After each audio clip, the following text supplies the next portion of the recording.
Comment contrer ce fameux argument fourre-tout? C'est trop cher. Quel que soit ton métier, tu as sûrement croisé cette personne qui t'a dit un jour «Oh non, c'est trop cher, j'ai pas d'argent en ce moment, j'en ai pas vraiment besoin en fait». Les gens de la com, les hypnotiseurs, les magnétiseurs, tout ça, non, ça sert à rien. Tu l'as croisé ce type-là? Eh ben, bienvenue dans Pause Marketing et Développement, où on va causer donc de ce fameux «c'est trop cher».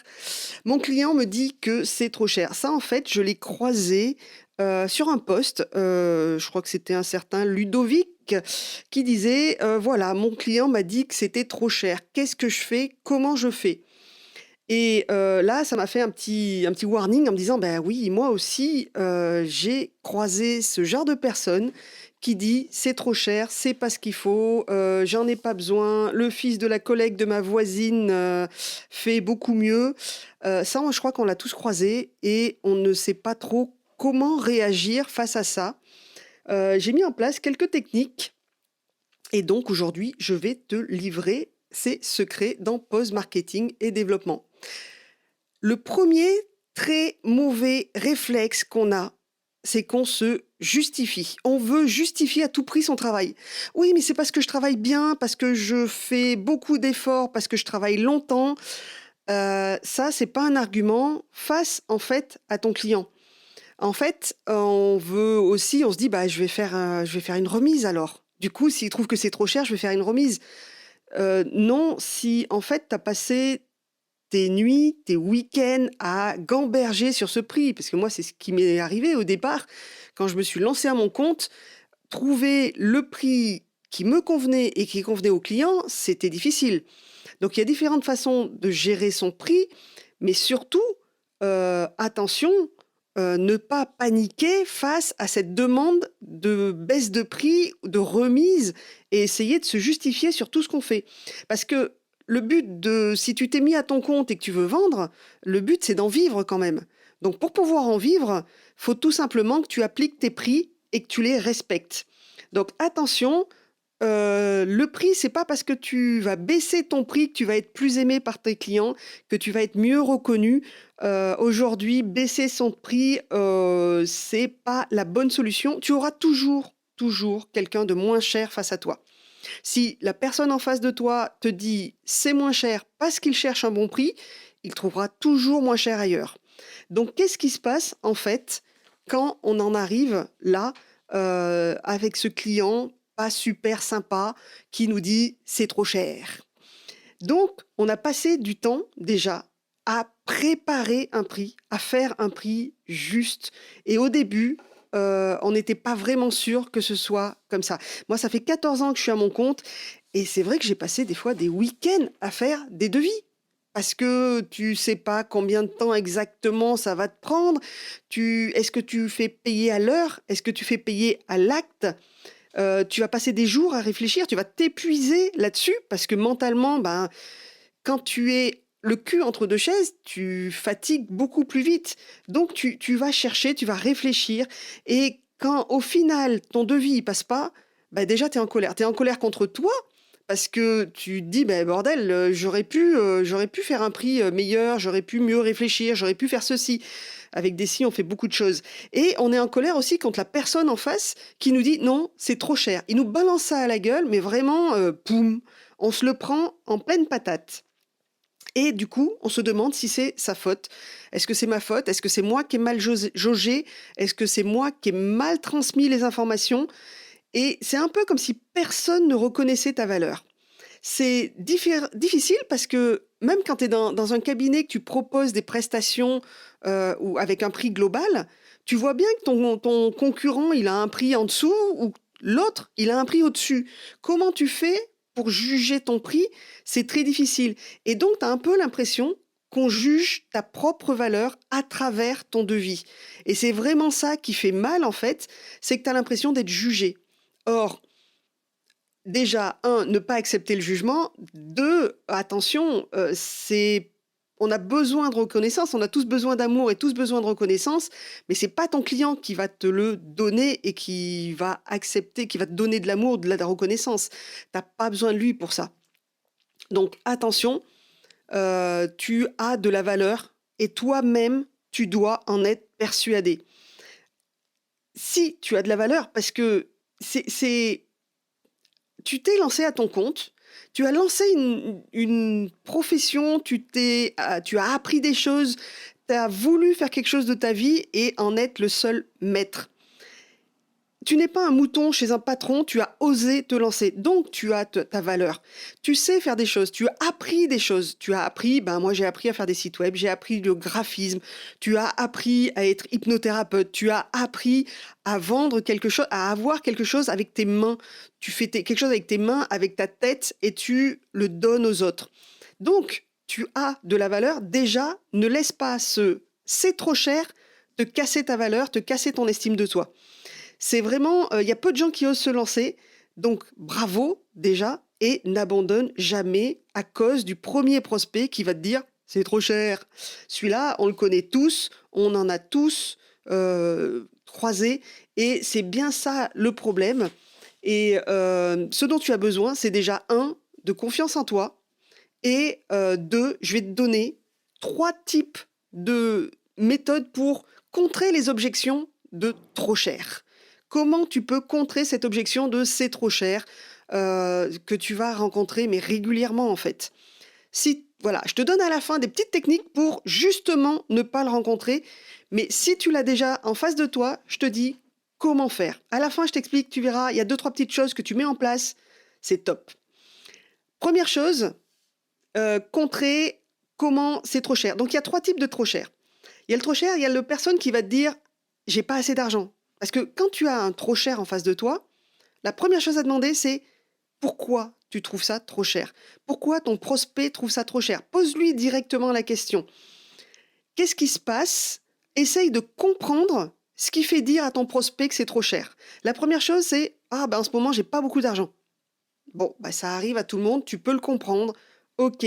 La deuxième chose, c'est le voisin du collègue du bureau de ma femme qui a rencontré machin, connaît quelqu'un qui est beaucoup moins cher que toi.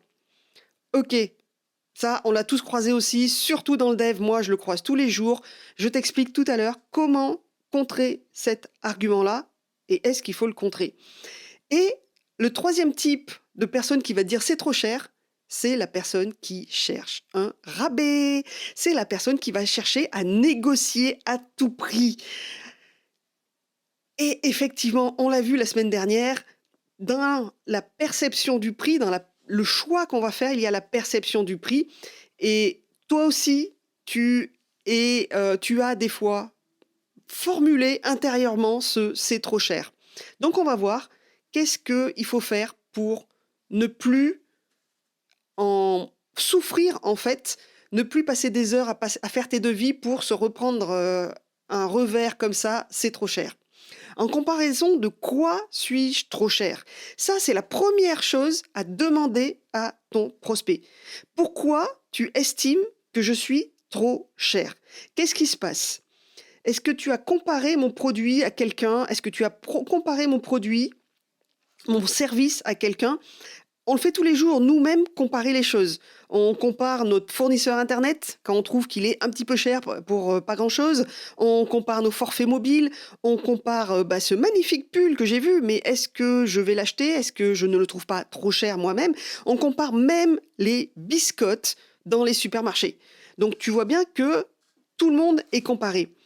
Et dans la façon dont on a à faire nos choix, il y a donc, on avait vu la semaine dernière le visuel, les arguments, mais surtout le besoin de ton prospect. Est-ce que ton prospect a un besoin précis à ce moment-là? Est-ce qu'il a le besoin d'un pull? Est-ce que tu as besoin d'un site web? Est-ce que tu as besoin de cette séance d'hypnothérapie? Est-ce que tu as besoin, voilà, est-ce que la personne en face de toi a besoin de ce que tu lui offres? Donc, premier argument, c'est trop cher parce que en ce moment, je suis un peu juste, je manque d'argent, en ce moment, c'est pas tout à fait la période où il faut dépenser, tu as plein d'arguments comme ça, que les gens vont te sortir. Maintenant, tu peux le comprendre. Parce que tu as aussi eu cet argument-là en toi en te disant, bah non, je vais pas acheter ce pull à 200 euros parce que finalement 200 euros, bah non, j'ai pas envie de dépenser 200 euros dans un pull. Donc, tu connais aussi les arguments qu'il faut. Tu as plusieurs solutions pour cette personne qui manque d'argent en ce moment. Et elle te dit bien en ce moment où elle va t'expliquer que elle est un peu ric-rac. Elle sait que ça lui ferait du bien, elle sait que ça lui ferait plaisir, elle sait que c'est quelque chose c'est un besoin pour sa société, mais elle trouve que c'est un peu cher parce qu'elle n'a pas beaucoup d'argent à mettre là-dedans. Ok, tu as plusieurs solutions. Tu as la solution de lui faire payer en plusieurs fois. C'est toujours une solution qui est agréable, mais ça sous-entend que toi, tu dois avoir les finances pour soutenir ça. C'est-à-dire que si tu es payé en 3 mois, ça veut dire qu'il faut que tu aies aussi suffisamment dans ton mois pour gagner de l'argent, toi. Il ne faut pas perdre cet objectif de vue. Si tu t'es mis à ton compte, c'est pour pouvoir en vivre, pas pour pouvoir en souffrir. Donc, il y a ça. Et revoir, en fait, peut-être les besoins de la personne. Est-ce que moi, par exemple, la personne qui me demande un site web, qui fait ceci, cela, qui fait 50 000 trucs, et derrière, elle me dit, j'ai pas d'argent, je dis, écoute, on va peut-être faire ce site web-là un petit peu moins complet, là, tout de suite, et dans 2, 3 mois, quand ce site web t'aura aidé à gagner des clients, que tu auras enfin emmagasiné de l'argent, on va prévoir de rajouter des choses à ton site web, de rajouter des fonctionnalités. Et c'est à ce moment-là qu'on met les choses un peu au point. Euh, il y a, Après, il y a aussi toujours les gens qui n'aiment pas dépenser. Quelles sont ses priorités? Personnellement, je suis un écureuil, hein, je dépense très très peu et j'ai beaucoup de mal à dépenser pour moi. Par contre, je sais que l'ostéopathe, ça me fait du bien, même si c'est pas remboursé. Je sais que faire une séance d'hypno, des fois, ça me fait beaucoup, beaucoup de bien. Donc, je vais investir. C'est une sorte de retour sur investissement que tu vas expliquer aux gens. Comment ils vont gagner de l'argent en venant chez toi. Sur un site web, c'est simple. Tu leur expliques que grâce à ce site web, ils auront une plus grande notoriété, ils seront beaucoup plus vus, on pourra venir voir ce qu'ils font sur Internet et donc il y a tout un mécanisme derrière qui va s'enclencher. Quand tu fais du bien-être, c'est exactement la même chose. Tu vas parler en quelque sorte de retour sur investissement, même si c'est un mot très commercial. Tu vas expliquer que oui, après cette séance, tu seras vachement mieux, tu seras plus détendu, tu seras moins stressé. Alors évite le moins stressé, ça serait plutôt le plus détendu, le plus ouvert, le plus relaxé possible. Et tu vas donner des arguments positifs sur la façon dont les gens vont ressortir avec ton produit ou ton service dans les mains. Pareil, déléguer du boulot, c'est un luxe. Des fois, moi, je délègue parce que oui, c'est cher. Bien sûr, c'est cher parce qu'il faut payer la personne derrière qui va travailler. Mais en même temps, moi, franchement, payer mon comptable pour me faire la totalité de ma comptabilité, c'est génial. Demain, j'ai un gros site web à faire, je peux pas tout faire moi-même, je vais déléguer, c'est génial aussi. Parce que, oui, je le paye, je le compte dans mes frais, mais en même temps, moi-même, ça m'allège. Ma priorité du moment, c'est d'avoir du temps pour faire de ce podcast, du temps pour ne pas bosser le week-end, et donc je vais déléguer. Donc mon retour sur investissement, c'est mon bien-être personnel. Voilà. Et la personne qui pense, hop, je suis un peu trop vite, la personne qui pense ne pas avoir assez d'argent a sûrement un problème de priorité. Savoir où il priorise. Est-ce que, est-ce qu'il va faire un site web pour sa société ou est-ce qu'il préfère mettre de l'argent dans de la publicité? Quelles sont ses priorités? Et là, c'est à toi de voir vraiment, de lui apporter toute ton expertise pour le projeter sur l'avenir. Qu'est-ce que lui a besoin dans l'avenir immédiat et dans l'avenir plus lointain? Qu'est-ce qui va faire en fait qu'il va être heureux et que sa société va fonctionner? Qu'est-ce qui va faire que la personne qui va venir prendre un soin va être détendue? Qu'est-ce qui va faire? Voilà, c'est à toi d'apporter ces arguments-là pour expliquer que oui, c'est cher, ok, tu le conçois, tu vas dans la direction du client, tu dis oui, ok, je conçois que vous trouviez ça cher. Voilà ce que moi je vous apporte par contre avec ce prix-là.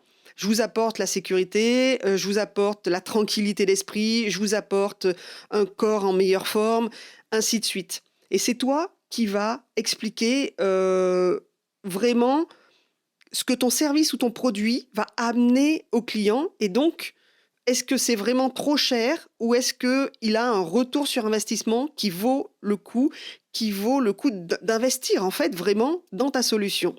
Voilà. Le deuxième, c'est celui que moi, en tant que créatrice, j'ai le plus croisé. C'est le neveu du voisin du collège, de boulot, de ma femme, de boulanger, n'importe qui fera soi-disant quelque chose pas cher. Ok, pas cher, c'est bien. Moi aussi, des fois, j'achète des fringues à pas cher. 3 lavages et c'est vraiment pas cher. Il n'y a plus rien à mettre. Tu peux plus enfiler ton pull. Sur le site web, c'est hyper courant d'avoir quelqu'un qui pense que tu trouveras le neveu qui va pouvoir te bidouiller ça, machin et tout. Sauf que là-dessus, les gens ne savent pas en fait ce qui est derrière un site web. Ils ne savent pas ce qu'il y a derrière toute la technicité et tout l'apprentissage qu'il faut avoir pour faire un site web correct. Et derrière, on a aussi n'importe quoi. Dans le soin aussi, on dit non, mais moi je me fais masser par machin. Non, elle n'a pas de diplôme, c'est pas grave. Si, c'est pas tout à fait les mêmes choses. Et là, on se retrouve avec ce qu'on appelle l'effet Dunning-Kruger. Je sais pas si tu as déjà entendu parler de l'effet Dunning-Kruger, mais en gros, c'est tous les incompétents croient que c'est super facile de faire les choses. Et donc, ils ont une énorme confiance en eux. Ça s'appelle la montagne de la stupidité. Quand tu es débutant, tu te dis « Ah, c'est génial, c'est super facile ». Bah oui, parce que quand tu es débutant, tu fais des super progrès tout de suite. Et ensuite, tu te rends compte de la difficulté des choses et ça s'appelle la vallée de l'humilité, c'est-à-dire que tu comprends que finalement faire un site web, faire des massages, faire de l'hypnothérapie, c'est pas si facile que ça. Faire des conseils envers des personnes, c'est pas si aisé que ça. Et tu arrives à l'expert en fait. Donc de débutant, tu passes à la compétence où là tu commences vraiment à enchaîner les choses les plus connues, les plus dures à faire, et tu passes au niveau d'expert. Et toi, je pense que tu es expert quand tu vends ton expertise et tu es sur le plateau de la consolidation. Sauf que l'expert, comme il sait qu'il ne connaît pas 100% du travail, il sait qu'il a des failles. Moi, je sais que j'ai certaines failles à certains endroits. Par contre, je sais aussi qu'il y a plein de débutants qui sont persuadés, et ça j'en ai croisé à l'école, des jeunes personnes qui veulent se lancer dans la société parce qu'elles sont persuadées qu'elles pourront faire des sites web. Ok, premier problème, comment tu trouves tes clients ? Ah ben ça, elle n'a pas réfléchi. Et ça, c'est le débutant, en fait, il a une super confiance en lui, il est persuadé de tout savoir. En fait, l'effet Dunning-Kruger, c'est quand tu connais 20% de l'ensemble des choses, tu es persuadé d'être un expert en domaine, alors que quand tu es l'expert, quand tu connais 80-95% des choses dans ce domaine, tu sais que tu ne sais pas.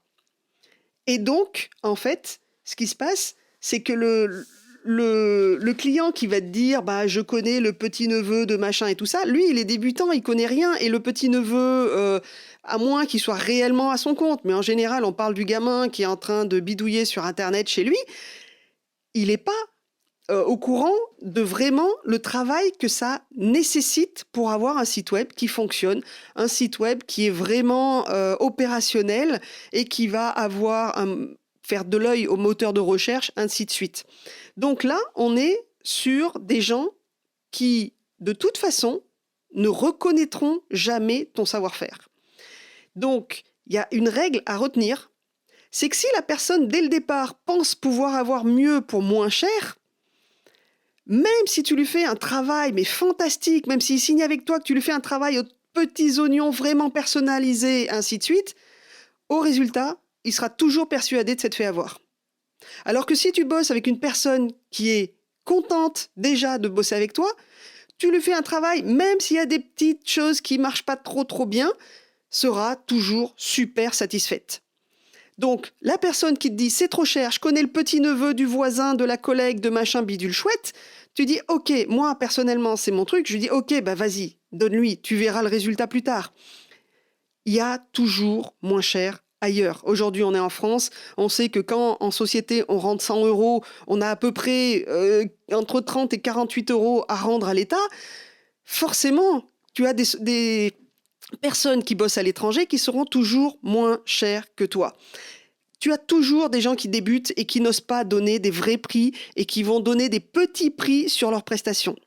Et du coup, qui seront moins chers que toi. Sois persuadé de ta valeur, ne te rabaisse pas. Et le client qui vient, qui dit non, non, mais moi de toute façon, je peux trouver moins cher ailleurs, bah laisse-le partir. Laisse-le, ne te prends pas la tête avec lui.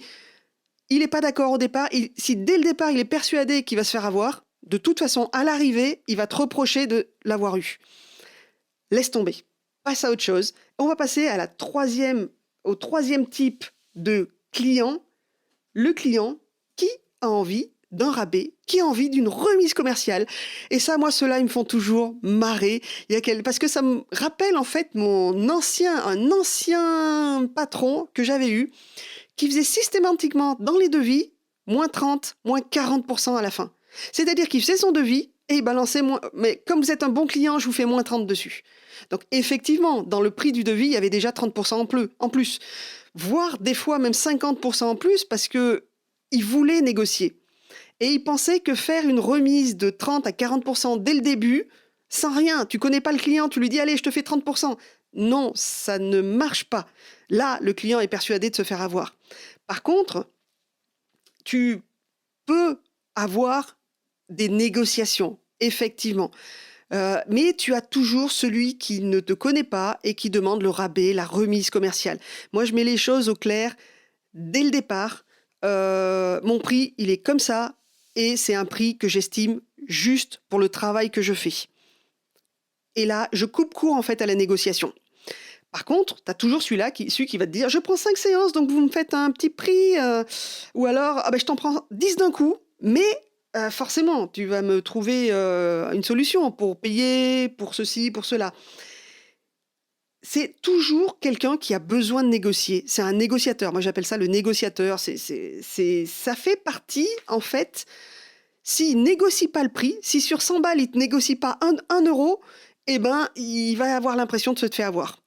Donc, dans ton prix, tu peux aussi lui faire une petite remise, si tu veux, mais la moindre petite remise va lui faire plaisir, en fait. Mais c'est toi qui dois négocier, c'est pas lui. Attention, lui, il va te demander un rabais, tu vas lui dire OK ou pas OK. C'est à toi de le dire et de l'imprimer. Si la personne te demande beaucoup trop, c'est à toi de dire stop. Et des fois, de dire stop aussi, tu dis stop, tu dis non, moi c'est ce prix-là, je vous laisse réfléchir.